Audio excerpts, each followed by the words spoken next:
श्री केदारनाथाची यात्रा संपवून आम्ही आज चोपटामधील तुंगनाथ शिव मंदिरात जाण्याकरता आलो आहोत।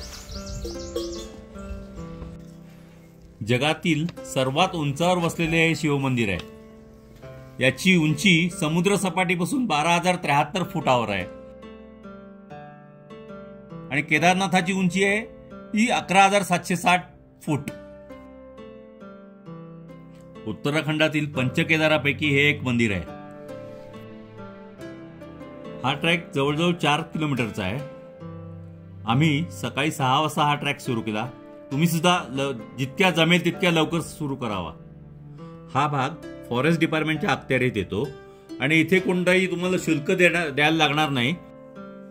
अप्रतिम असं निसर्ग सौंदर्य उधळून टाकलेलं आहे। हिरवीगार मैदाने, एका बाजूला डोंगर, दुसऱ्या बाजूला बर्फाच्छादित हिमालय। ही सुंदरता बघून आम्ही मंत्रमुग्धच झालो।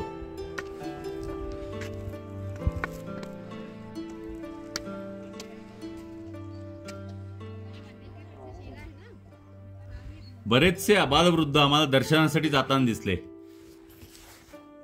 आणि लहान मुलांना पाठीवर घेऊन सुद्धा ट्रेक करणारे आम्हाला बरेच भाविक दिसले।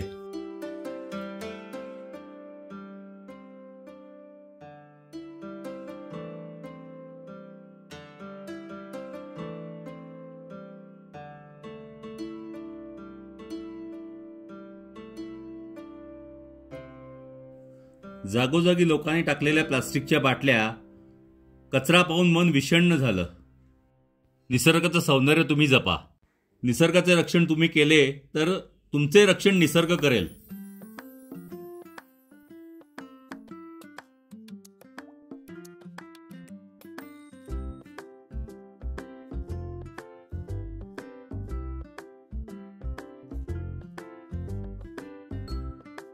अधूनमधून आम्हाला बद्रीनाथला जाणारी हेलिकॉप्टर्स उड्डाण करताना दिसत होती।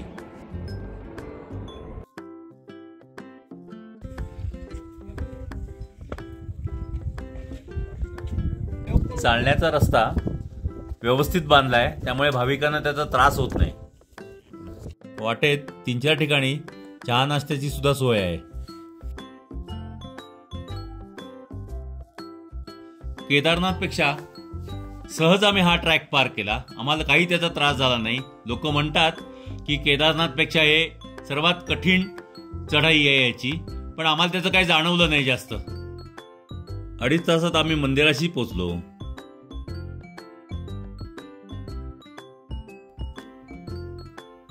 हे ते जगातील सर्वात उंच शिव मंदिर।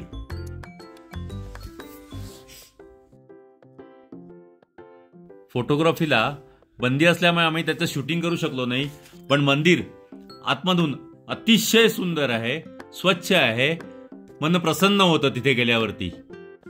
आणि त्याच्या पुढे चंद्रशिलेचं मंदिर आहे।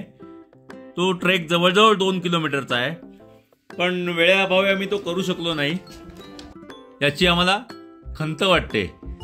अशी आख्यायिका आहे की चंद्राने तिथे श्री शंकराचे ध्यान केले होते। 5 तासात आम्ही हा ट्रेक पूर्ण करून खाली पायथ्याशी आलो। हे चोपटा गाव आहे आणि याला भारतातील स्वित्झर्लंड देखील म्हणतात। आणि चोपट्याला जागोजागी तुम्हाला कॅम्पिंगची सुद्धा सोय आहे।